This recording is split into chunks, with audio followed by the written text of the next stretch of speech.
kang salog rinuso nin mga paradalan. Uya mga bareta sa aldaw na ini. Ako po si Christine Reyes. Lokal na gobyerno Canaga preparado na para sa sunod-sunod na mga civic activities ngunya na Peña Francia Festival. Uyang sa Kuyang Report. Ang 3rd Bicol Region CTP MAPE DRRM Exhibition Competition na ginibukan Sabado ang pinakaenot na aktibidad ngunya na Peña Francia Festival. Susundan ini kan traslasyon procession sa maabot na Biyernes asin iba pang mga civic activities. Sinabi ni Mayor Lani Robredo na all set na ang selebrasyon kan Peña Francia Festival asin handa naman sa gabos na aktibidad na gigibuhon na. Idinagdag pa kaini na may nagkapirang sakripisyo lang ngunya na kapistahan, alagad may nagtatarabang man sa lokal na gobyerno Canaga para maging matarayumpo ang selebrasyon. All set na, again, pareho kang dati. May mga dikit lang kitang mga sakripisyo, pero so far maray man. So far, may mga nagtatabang man. Igwaman sindang sarong komitiba na binilog na nakasentro sa fundraising na makakatuwang kang LGU Naga sa mga gagastuson. Dako lang tabang subot ini, urog na tadikit lang subuot ang nakatagamang budget ngunya na taon. Sa hiling ko, kaya nang mapagkanigo si mga gastuson. Dahil naglaag talaga itang sarong committee na gigibuhon mag-fundraise lang for the Peña Francia Fiesta. Mientras tanto, patapos naman ang temporary stage sa may Plaza 15 Martires na iyong gigibuhan kan mga parada sa masunod na simana. Para sa GNN TV 48 Naga, Cristina Alcanzar Reyes, Newsbreak. Mientras tanto, kaibanan sa flag raising ceremony ang 16 na official candidates kan Miss Bicolandia Beauty Pageant 2025 na nagbisita sa Naga City Hall. Saro-saro ini nagpabisto sa atubangan kan mga empleyado kan City Hall. Imbitado man ang gabos para sa Coronation Night kan Miss Bicolandia na gigibuhon sa September 10, alas 8 ning banggi sa Jesse M. Robredo Coliseum. Padagos sa mga bareta, 3,000 na miyembro kan augmentation force ang makakatabang kan Naga City Police Office sa traslasyon asin fluvial procession. Ang detalya sa report ni Cristina Valenzuela. 3,000 na mga kapulisan halis sa bilog na rehiyon kang Bicol sa Naga City ang halis sa regional headquarters, sabi ni Police Colonel Gilbert Fariñas, OIC City Director kang NCPO. Sa update po ng Security Task Group, class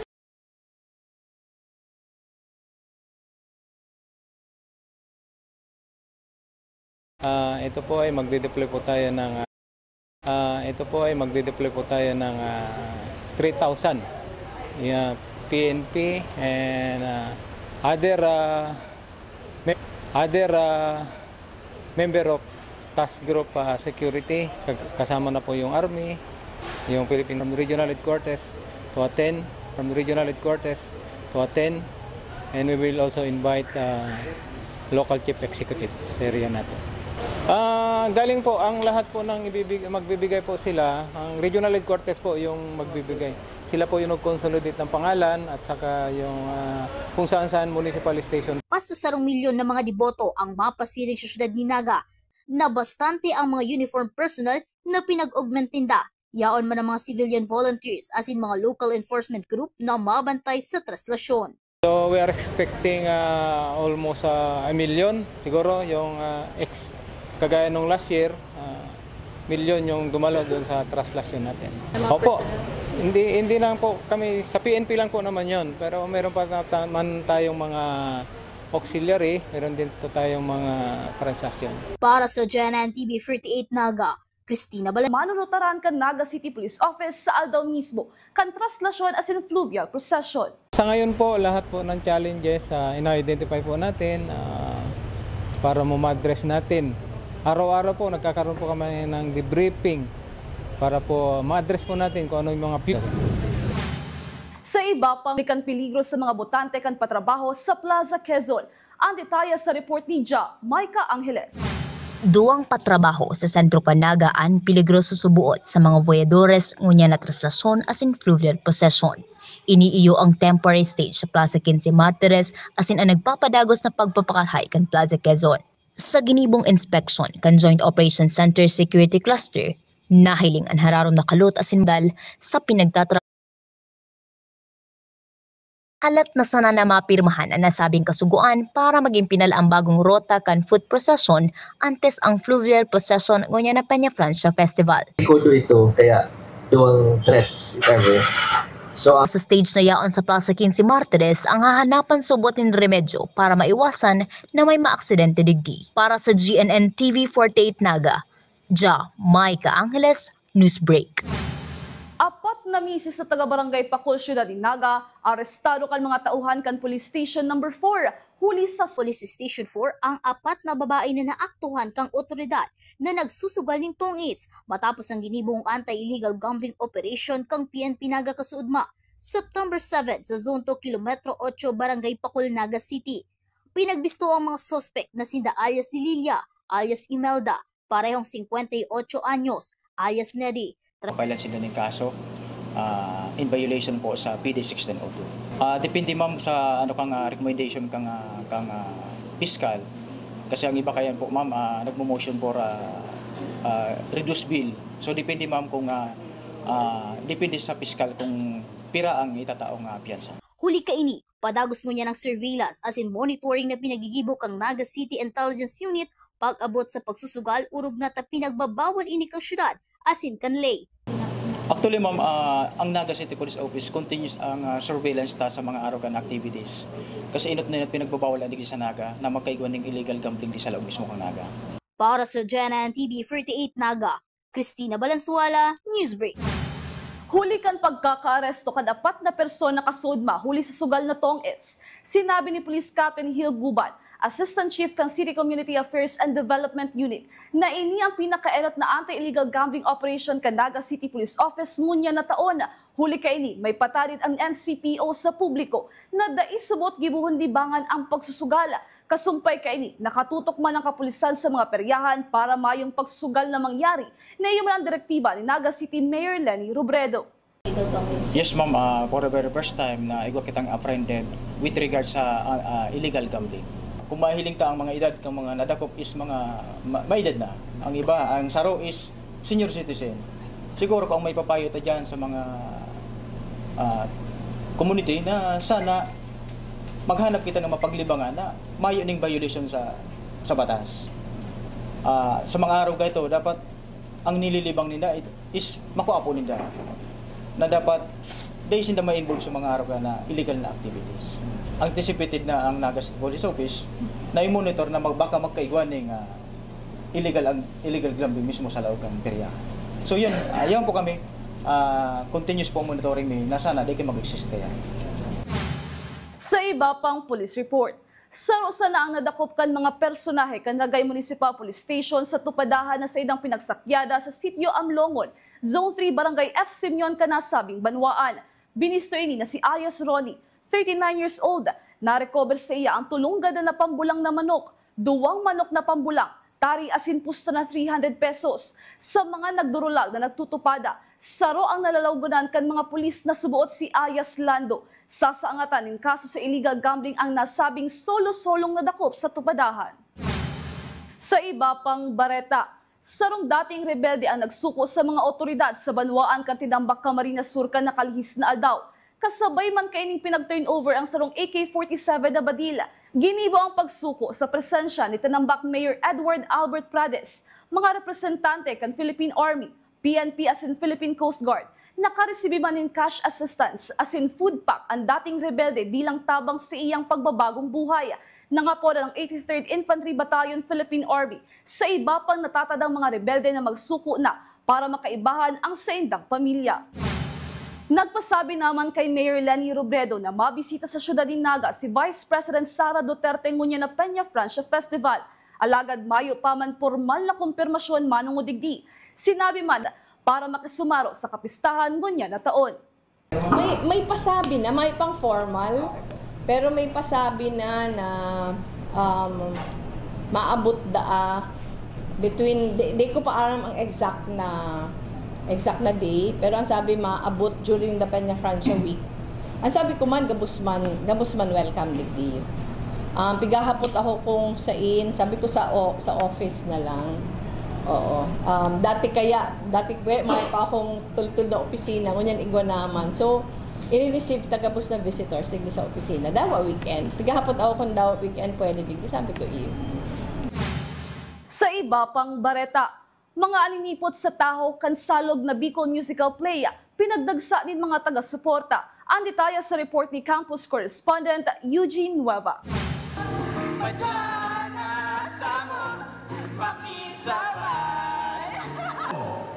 Iba man ang hilang ni mo, Mailos. Tano man po.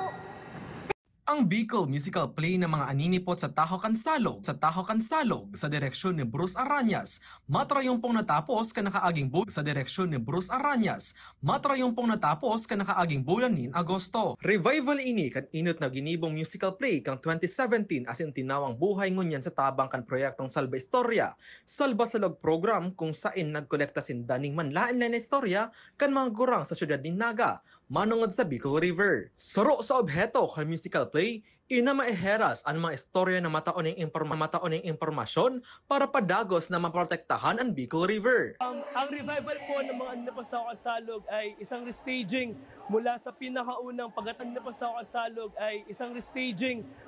pinakaunang pagkatanghal nito noong 2017 sa paagi kan Sumaro sa Salog Incorporated, kung saan nag-collect sila ng mga kwento mula sa mga elders ng mga riverine communities around Bicol region. Mga riverine communities, ang gusto namin ay ma-share sa mga tao yung mga kwento ng ilog na hindi na natin ang pag-usapan ngayon. At maliban doon, yung iba't ibang socio-political na mga around 2 months to prepare for this show, and we can't wait na sana after these 3 shows ay madala natin ito sa mga komunidad, sa mga riverine communities, na mabalik natin yung kwento nila sa kanila through this musical play. Sa mga nanood ng mga Aninipot sa Taho Kansalog ngayong August 2025, maraming salamat po. Dahil yung pagsuporta niyo po sa aming dula ay hindi lamang pagsuporta sa aming produksyon, kundi pagsuporta din sa aming mga panawagan para sa proteksyon ng ating Bicol River. At maliban doon, sa suporta natin sa ating mga local artists here sa Bicol Region, natin sa lahat ng mga local talents na meron tayo dito sa Bicol Region. Susugman kay Hana Victoria Panolino, saro sa mga cast. Dakul na preparasyon ang sendang ginibo, poon sa pag-arte hasta sa pagpatibay kan koneksyon ninda sa senda mga karakter. Nagpapasalamat man ini sa managdalan asin nagsuporta. Sa 1.5 month, nag-start kami talaga sa umpisa, like yung pre-practice namin yung paano mag-walk sa stage, paano mag-project, paano mag-whisper sa stage, paano maghanap ng light, and paano ba talaga mag-deepen yung connection namin within our characters. Gusto ko po kayong pasalamatan dahil yung hard work na binigay namin for that whole month and a half is binigyan, parang binalik niyo sa amin ng through your support. Hindi lang naman kami ang sinusupport niyo, pinapakita niyo rin kung paano niyo kamahal ang ating kalikasan at ang ating komunidad. Suro ini sa managiging paagi sa pagkakasararo kan mga Bicolano asin para magkaigwa pa nin masunod na araw kaining play na obhetong protektahan ang kapalibutan arog na kan Bicol River. Para sa GNN TV 48 Naga, Eugene Nueva, Newsbreak. Yan ang mga bidang baretang nakalap kan mas pinakusog na puwersa kan GNN TV 48 Naga News and Bicol Affairs. Day malingaw na followan sa mo yung official Facebook page, GNN TV 48 Naga. Padagos kaming mahato din mga baretang garantisadong nangingenot asin napapanahon. hit ang subscribe button sa mo yung official YouTube channel, GNN TV 48 Naga. Para updated kita sa mga bareta asin istoryang bida ang Bicolano. Ako po si Kristen Reyes asin ini ang GNN TV 48 Naga Newsbreak. Congressman pinagsubok kasi ng opisina na isuspindir ang Sa taho kay mag-issue sa war on drugs, palagis man subutang higit na ang tubig baha nung dinabot pa sa lampas na magiging siya na anas kinong tuming kalayo ang apektado kang Newsbreak.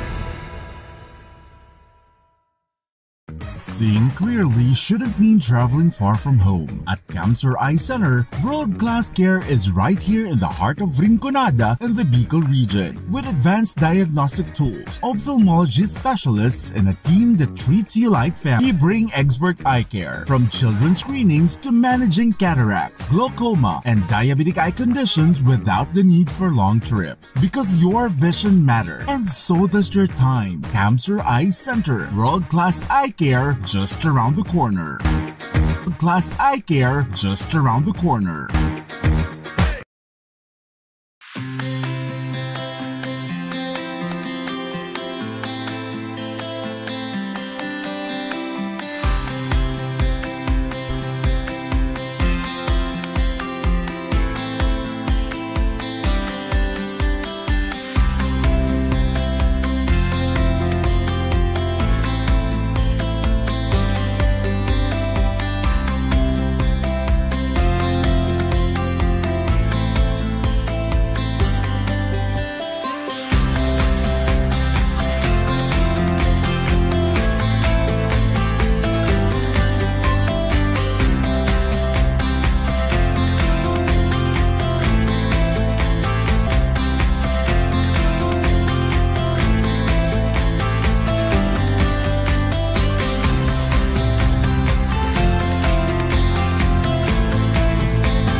Ano, morag ka?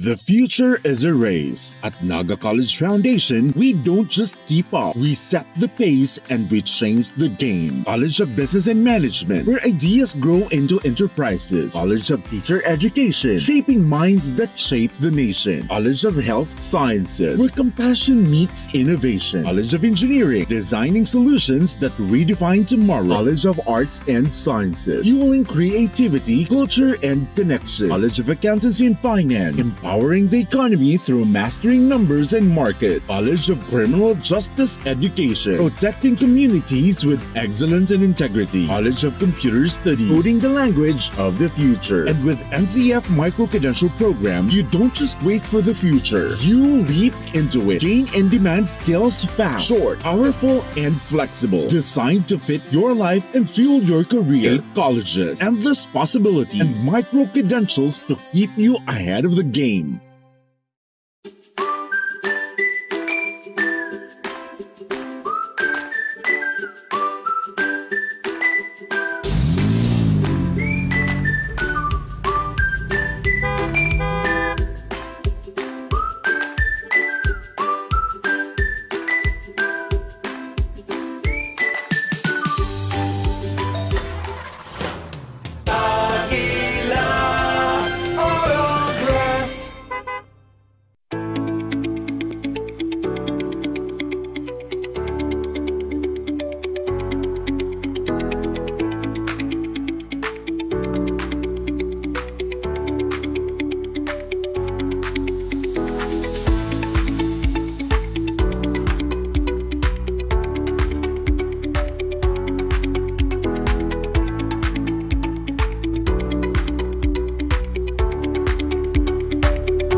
May problema ka ba sa iyong paningin? May sagot tayo dyan. Naga Optical Clinic with modern apparatus, computerized eye refraction, wide variety of latest fashionable frames, special and custom lenses, contact lenses at mga sunglasses sa abot kayang halaga. Naga Optical Clinic, complete optical laboratory, eyeglasses made while you wait. Naga Optical Clinic.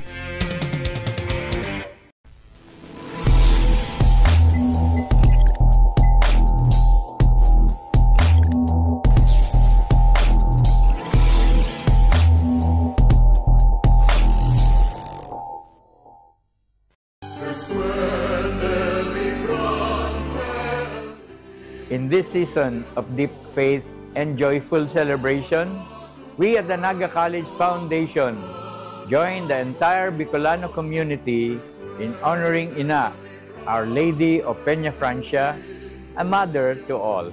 As children of Ina, we are reminded that her love knows no boundaries. She embraces each one of us regardless of who we are, where we come from, or the path we walk in life. As the NCF dare to change the game this year, in the spirit of Ina, we are called not only to play the game of life, but to transform it, to shift perspectives, uplift others, and create spaces of innovation and compassion. Just as Our Lady welcomes us all as her children, so too must we reimagine education and service as opportunities to change the narrative for not just for our students, but more so for our communities and our nation. As Tigers, we celebrate with gratitude and devotion, and may this year's devotion to Our Lady of Peña Francia empower us to change the game in our personal lives and collective mission. Always honors God, serves humanity, and uplifts Ro. Viva la Virgen! Viva la Virgen! Viva el Divino Rostro! Ngunyan na Peña Francia Festival, kay puhan mi na ipagpasalamat an padagos na pag-ataman, asin mi na ipagpasalamat an padagos na pag-ataman, asin bendisyon ni Inang Peña Francia sa Tunggabos. Ining kapistahan, nagdadaraming pagkamuot, pagtuod, asin paglaom na nagtutukdo sa to na maging mas marahay na tao kada aldaw. Kasabay ka ini, ang Kamsoy Eye Center kaibahanan nindo sa pag-umaw asin pagselebrar. Dakulaon na prebiyeyo ang maging kabali sa komunidad na padagos na tinatawan ning grasya asin bendisyon. Diyos mabalos Inang Peña Francia. Viva la Virgen! Viva el Divino Rostro!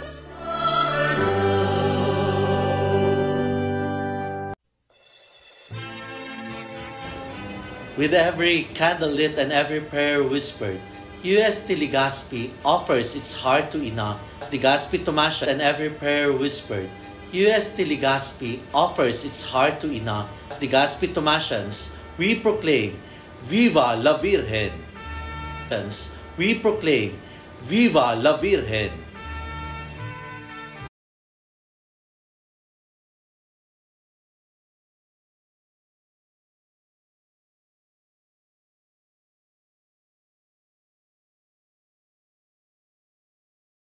Yung padagos na pag-ataman, pagtabang asin pagmangno itong mga pangadji. Sa iyang bendisyon, padagos kitang maglabos na diboto, mga bisita asin pamilyang nag-uuli para sa selebrasyon, mabuhay kamo. Ipadagos tang iwagayway ang grasya ni Ina sa puso, sa pamiibi, asin sa satong pagkakasararo. Hale sa Center for Research, Learning and Development ang Naga College Foundation. Diyos mabalos, Viva la Virgen!